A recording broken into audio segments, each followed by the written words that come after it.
the sage, but the sage has 12% empathy. I don't think I got 12% empathy. Kelly, I got Facebook questions. What male archetype am I? You have 5 skills to deal with. Okay. You got empathy, skills, independence, wisdom, and creativity. You got 100% to divvy up between those 5. Okay, empathy. That's a big fat 0. Absolutely. What's the next one? Like actual skills. Like independence, wisdom, and creativity. Creativity, let's be real. What do you mean? You don't do anything creative at this point. So I want to shout out Breaking Banquet right from the start for having these clips that I compile into my own video. But essentially, Richard is reaching a very low point. Wife Kelly, she's starting to troll him. I saw a mini clip from someone somewhere that she called him Richard a couple weeks ago, maybe a month ago. So it's not looking good. And the fact that he is shocked by the idea that she doesn't think that he's creative is like preposterous. Does he think he's creative? What the hell is he doing in his everyday life that makes him creative? His stream outline, his stream layout has been the same for like 10 years. The dude hasn't changed anything about what he does, yet he's over here expecting Wife Kelly to come and save him. Please, Kelly, tell the trolls that I'm creative. At least he's aware that he has 0 empathy in his entire body. He is self-centered and narcissistic and just wants to do whatever he wants to do every day. But hey, that's how the cookie crumbles. And he's going to cry about how little support he gets, how he needs money. It's the whole shebang. I want to apologize as we move along. I am sick. I'm a little bit stuffed up, if you can't tell already. So hopefully it's not too annoying to listen to, but we're going to let the fat man speak. It's not a fair game. Like, the vast majority of things that's going to happen in life are not going to be fair. And if you can't find that you're understanding, you're going to struggle with a lot of life because of that. Like, the world's almost shielded, right? Like, the world wants you to believe that if you're a good person and you make the right choices, everything will work out. And sometimes it does. But realistically, there's situations where you can do everything right, and I mean everything, and still lose. You gotta take people for who they are, not what you want them to be, and learn to love the things that you love about them, not the things that you disagree with, might annoy you, or other things like that. It's really nice to have Wings, preach to me about, how life works, what's so accepting, while having a dog's asshole right in front of his face. I'm really appreciative of that, Richard. And it's kind of ironic that this entire video, he's going to be giving a lot of advice about things, and it's like, why would anybody want to listen to a guy who has literally never succeeded at almost anything? I will clarify that his initial YouTube presence was a success. It was good on him for finding a niche that wasn't being tapped into and gaining popularity off of it. I'll give him credit for that. But since then, he's done almost nothing. And the problem with that is, I feel like a lot of people will perceive life as being like, well, if I put in all this effort and I still failed, then, life's not fair. I really hate that. And to me, it's like, at times, yeah, things are really skewed against you in favor. You could do everything right and you still fall short. But I think everything in life should be a building block that you can just sort of step stool your way up, and you can at least find pride in doing things that you enjoy, that you like, that you worked hard for. Maybe you don't get the, acknowledgement from other people. You don't get the accolades. But inside your soul, inside your heart, you can look back and say, hey, I gave it my all. I came up short, but I don't have anything to hang my head on. But Richard lives in this mystery land where everything is too hard, everything's too difficult, so why even bother trying? And it's like, your life's never going to get better if you just keep sitting in your chair all day. And whatever. He won't, that'll never get through his skull. He'll never understand that. He'll say, oh, you guys don't understand how hard I have it. You don't get it, trolls. And it's like, why bother then? and you wonder why your channel's dying. I think I've just grown past Call of Duty. Like, I can play it, but what I actually enjoy in games now is the strategy aspect of games, not so much like I want to be better. Like, when I was a younger man, like in my mid-20s, when I first started YouTube, I was so, like, silently obsessed with being the best. I wanted to be the best. I wanted people to look at me at the best. I wanted people to look up to me in gaming. And as I've gotten older, I don't care no more. Like when I want to play a game, I still want to do well. I want to win. But at the same time, I don't care about being considered the best at what I do, because I know I don't have the reactions anymore to be the best. But I can still try my best at doing what I'm good at. I was hungry. I was a young man. I had ambition. I had testosterone. I had drive. Right? None of it worked out. All it did was burn me out. I like that that's his recollection of how his career has gone, is that he's grinded so hard. He's been in the gym 24/7, concocting those Call of Duty commentaries nonstop. And the fact of the matter is, a lot of these locales get stuck in time and place. They get stuck in wherever. DSP's stuck in 2006, so is Wings, so are a lot of these people, so is Boogie. And they don't understand that, and that's the crazy part about being a YouTuber. Even I understand it. You know, I've been posting videos for 10 years plus on this platform, and it's been off and on. This is my first time doing anything consistent, and even I have come to understand, hey, you have to innovate. You have to change things. You have to switch things up, because if you keep doing the same thing over and over again, you could get big off of it. You could get whatever, 500,000 subs, and you're getting hundreds of thousands of views per videos for a couple months, maybe even a year. But progressively, even your own audience will see that, and they'll be like, oh, it's another Wings video. I'll watch every other one. I still like Wings, I'll watch his content, but slowly the people will start to chip off, because if it's the same thing over and over and over again, then there's no reason for people to jump back in. And that's why, as I move on, I'm trying to mix up my content. You know, give each video a reason for existing, versus a lot of my videos, yes, I'm focusing on certain points going on in a locale's life, but in the grand scheme of things, 5 years down the road, nobody's going to come back and watch that, because who really cares that in November of 2023 that Wings was begging for money, or DSP was begging for money, or Boogie was begging for money? It has to be a more grandiose, a more comprehensive video, if you catch my drift.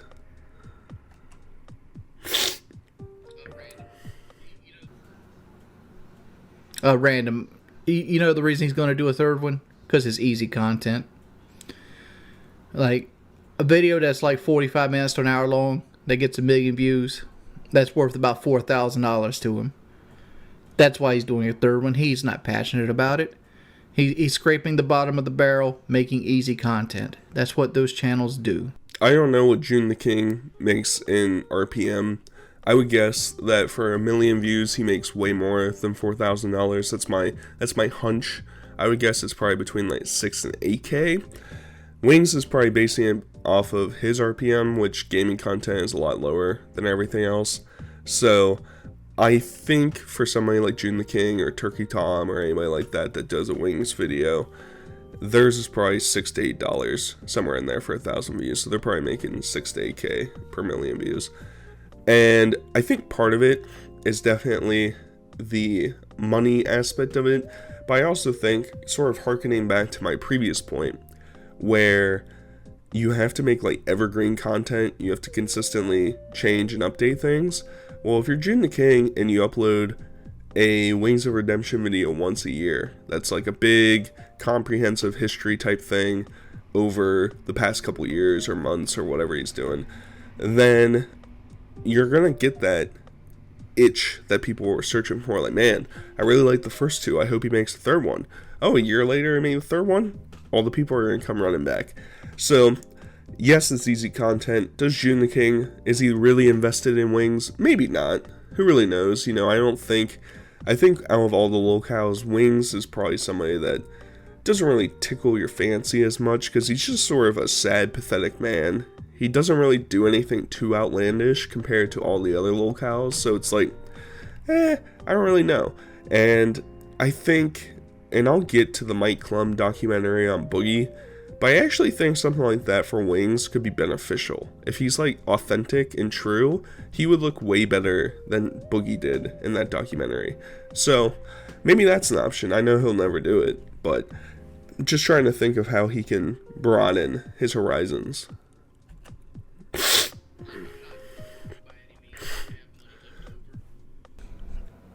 Like, I'm not broke by any means. I have money left over, but at no means am I making savings. And like, I want to, like, please, for the love of God, listen to what I'm about to say, guys, especially if you're young.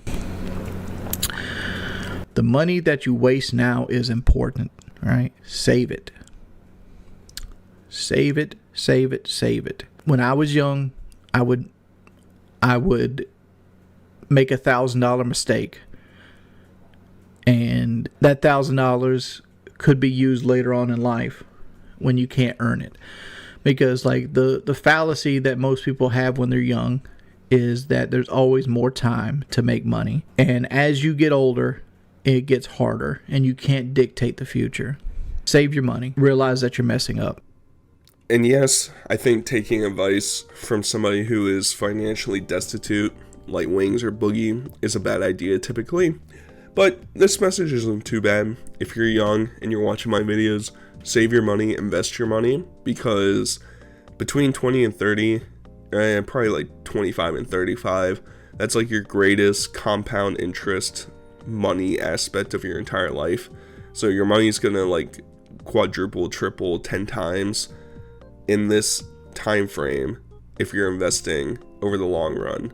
So yeah, saving your money is good. I also hope that none of you are ever in a situation that if you spent $1,000 on whatever, a PC that didn't work as well as you wanted to when you were 25, that when you're 45, you're not still thinking back like, damn, I really need that $1,000. I really hope that isn't true for you. I know the economy's rough and all that, but I feel like you have to use things that you did in the past to teach you moving forward.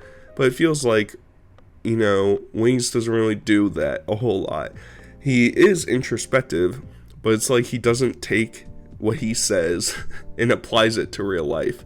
Because when he got money for the surgery, we still remember you buying the Mustang and upgrading your truck and doing X, Y, and Z. So it's like, even as you're older, you didn't learn anything. But you want to preach to the masses. You want to tell everybody else what to do. Practice what you preach, buddy. And then maybe people will follow along. All right, my brain got to me. I got depressed. I sat around for like a year, 2 years, 2.5 years. I forgot. And just lived off my savings for the most part. My YouTube channel made like $1,000 a month. Like when I was doing Walking 365, I was making $800. I think the year I did Walking 365, I made $12,000 or less, right? $12,000 or less. Like I made nothing that year. I just lived my whole life. I'd wake up, I'd do my walks, I'd make my video, and I would sit around. What was I doing? I was playing mainly Dark Souls at that point.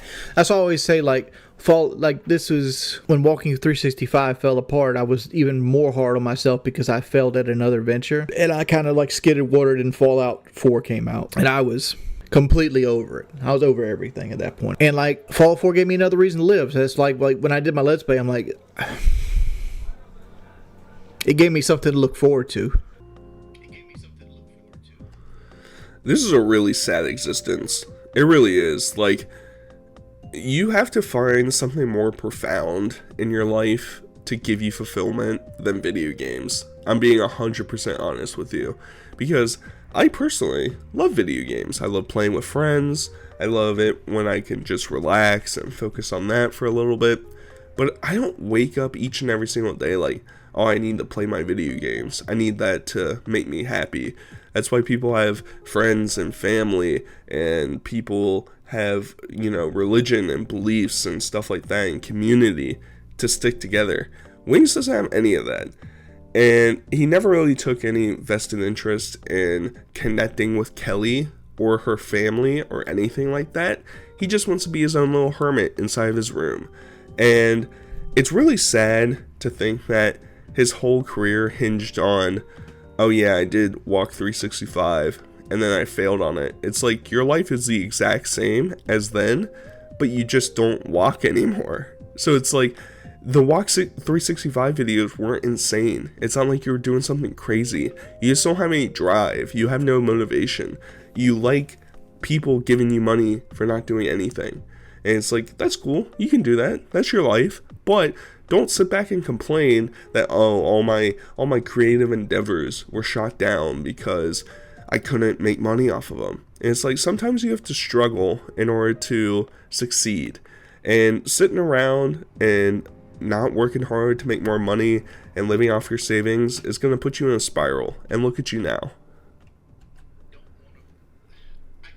Don't want to... I can do it, but I didn't openly say anything about Boogie selling his stuff because I don't want to be one of those people dogpiling on him. Like, when you have to get to the point where you have to sell the equity of your items to stay afloat without any kind of game plan in place, where are you going? Right? Like, look at it this way. Boogie says he made, I don't know, let's call it $3,000. So me and Boogie make about the same. I make about $3,000 a month. But the difference is all my stuff's paid for and Boogie's is not. So Boogie has a house note, which we don't know what his house note is. He said he eyeballed it. He thinks he has $35,000 worth of stuff there. Let's call it street value, probably about 22. Right? Does he have more than $20,000 left on his house note? Most likely, right? I don't know how long he's held his house, but house notes are usually pretty substantial. He most likely has a bigger house note than $22,000. So unless he puts a plan in place that's going to make him more money than he's currently making, which is very difficult, right? Not everybody has a YouTube channel that makes $15,000 a month, right? So unless he does something that puts that in place, he's eventually going to be sitting in that house and not be able to make the house payment, and everything he's selling will just be gone, and then the house gets foreclosed on by the bank and sold at an auction. Like, it's a depressing, dark thing that I don't want to speak on for him. He doesn't want to speak on it, but he's going to go into a 2-minute tirade talking about it. And it's kind of funny because after seeing the documentary, you saw that Boogie basically had like $150,000 left on his mortgage, which is like preposterous because the dude made like $1 million off of crypto and didn't pay off his house. It's like, you deserve zero sympathy for that situation. You can hate on Wings all you want, but the dude at least is somewhat financially literate. He's not great. He does a lot of stupid things, but at least he paid off his house. He owns that. He's not going to get kicked out. And it's also like, him bringing up, oh, somebody who makes $15K.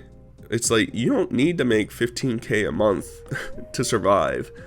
Most people who work a 9 to 5 make around what you make on YouTube. 3K to 4K, somewhere in there. So it's like, okay, where's the disconnect? I know you have to pay taxes based off of that, so you're making $2,000, $2,200, something like that a month. And that's hard to live off of. But you have most of your essentials paid off, so just focus on contributing as little as possible to wants and just saving most of the money. And he's probably doing some of that, but gotta be better. But I wake up every day in fear that I'm going to click on this button and nobody shows up.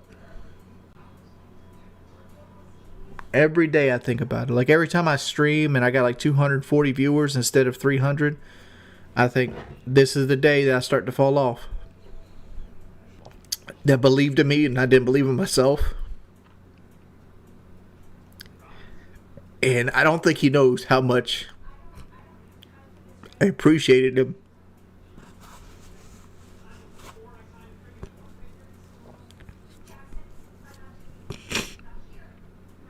Because it softens my heart to think that somebody cares enough about me, because I don't care enough about myself. Right? If you cared about yourself, you wouldn't look like I look. Right? It just wouldn't happen. It's really sad to see what a soulless marriage he lives in, because if you had a respectable spouse that you loved, then you would be like, oh yes, I was appreciative for this guy for supporting me for so long, but I have my wife now, and she supports me. She loves all the endeavors I try to get into, X, Y, and Z, and she supported you for boxing, she did all that, but she sees that you can be more than you are, and you don't try. That's why. But he doesn't care. He doesn't love Kelly. He just is in the relationship to be in the relationship. It's depressing and sad, and that's why each time he does like a Diablo stream, that's why less and less people show up. Because nobody cares about Wings complaining about how sad he is, because he doesn't do anything to fix it. Because like, I'm over here wondering if I can make another $1,000 this month to hit my goal, and this guy makes $62,000 a month doing the exact same thing. I mean, what's the difference between his shit and mine? Life sucks, then you die. Really pessimistic view of life. It's like, this dude, I'm sure, interacts with his chat more, provides more content for them. Yeah, he's a React streamer or whatever, but it's like, you can be better. You can improve your personality, but Wings won't do that. And my goal is to try to make that money. Remember, I have to make $133 every day I open my eyes to even keep the life I'm accustomed to, right? Just to keep the things that I currently have, like lights and water. That's with me rationing out. Like I usually allow myself 1 tank of gas in my truck a month. Because like I'm not even allowed to have side hustles, right? Remember when I used to DoorDash? So like if I wanted to stream 3 hours because that's how much how long mentally I can take it, and I wanted to go out and DoorDash and make side money so I could put money in a savings account or have other things. I'm still here because I'm too fat to do anything else. Gamer Jorts, let me tell you a secret, man. If I streamed 9 hours a day, I would make donations for the first 2 hours, and I'd do 6 hours and make nothing. And I'd hate my life more. Pretty much what it was. And like if you ask them right now, like if somebody wants to ask them on PK right now, am I telling the truth right now? They will 100% agree. I had their numbers. I don't call them. I don't text. They tell me when to show up. I show up. That's what I do. Like I'm such an isolated person. Like generally, like my favorite spot in the world to be is just in my head, gaming, and having some type of background noise. So he'll just keep complaining and begging and saying, oh, my life is so sad. It's so hard. I'm an introvert. I don't talk to people. I don't reach out to people. And it's like, so that's on me to feel bad that you have to make $133 every day and you hate your job. You just explained it. You hate it. You hate doing it. Well, disappear from the internet. Bye-bye. Go bye-bye. Go be a gas station clerk. Why? Like, if you completely disappeared, would the trolls still find you? Potentially. Maybe. Are they that dedicated to go to Conway and find you? Maybe. But if you just completely split and said, sayonara, I still think, I don't like the trolls that did all this stuff about the DoorDash and whatever. But you streamed yourself doing it. It's like, have some aptitude about what they're going to do to you. I don't know. Hopefully you made it through my groggy voice and my sniffling, but hopefully you guys enjoyed. Until next time, I'll talk to you guys later. Peace.